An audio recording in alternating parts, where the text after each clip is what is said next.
আজকে তোমাদের যে গল্পটা বলবো সেটা বিশ্বম্ভর ডাকাতের গল্প। একসময় ইংরেজ সরকার তার মাথার দাম ঘোষণা করেছিল 10,000 টাকা। মানে বুঝতেই পারছো তার ভয়ে কতটা ভীত হয়ে পড়েছিল তৎকালীন ইংরেজ সরকার।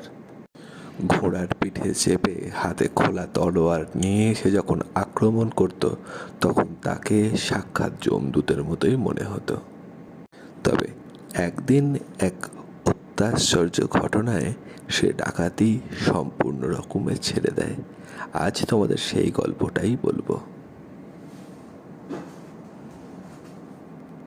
সেবার সুজনপুরে দোলের সময় এক বিরাট বড় মেলার আয়োজন করা হয়েছিল।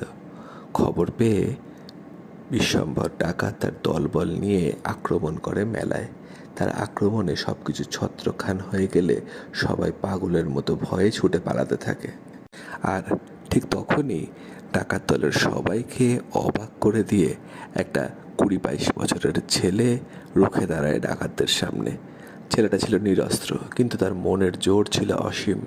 সে সম্পূর্ণ নিরস্ত্র হয়েও একা প্রতিরোধ করে ডাকাতদের। কিন্তু কিছুতেই যখন সে ডাকাত দলের সঙ্গে পেরে ওঠে না, তখন ডাকাতেরা লুঠের মালপত্রের সঙ্গে তাকে বন্দি করে নিয়ে যায় জঙ্গলের ভিতরে তাদের ডেরায়। বিশ্বম্ভর রোজ ডাকাতি করতে যেত না। সে অত্যন্ত বড় কোনো কাজ থাকলে নিজে হাতে কালী পুজো করে তবে ডাকাতিতে বেরোতো। ঠিক হয় দোল পূর্ণিমার ঠিক 15 দিন পরের অমাবস্যায় এই ছেলেটিকে তার মা কালীর কাছে বলি দিয়ে বিশ্বম্ভর যাবে জমিদার বাড়িতে ডাকাতি করতে। সেই মতোই যখন সমস্ত ব্যবস্থা চলছে, তখন অমাবস্যার দিন ছেলেটিকে তৈরি করে নিয়ে আসা হয় কালী মন্দিরে, যেখানে বিশ্বম্ভর তার ভয়ঙ্কর খড়গ নিয়ে প্রস্তুত হয় তাকে বলি দেওয়ার জন্য। আর যখনই সে সেই খড়গ তুলেছে তখন দেখে এক অদ্ভুত কাণ্ড। ছেলেটির জায়গায় তার আরাধ্য মা কালীকে দেখে চমকে ওঠে বিশ্বম্ভর। এতদিন নির্বিচারে যে মানুষের মাথা তার ধর থেকে আলাদা করে দিয়েছে বিশ্বম্ভর, সেই তার কঠিন পাষাণ হৃদয়ে হঠাৎ যেন কেঁপে ওঠে সেই ছেলেটিকে দেখে। সে কিছুই বুঝতে পারে না, তবে এটা বুঝতে পারে এতদিন মহাপাপ সে করেছে।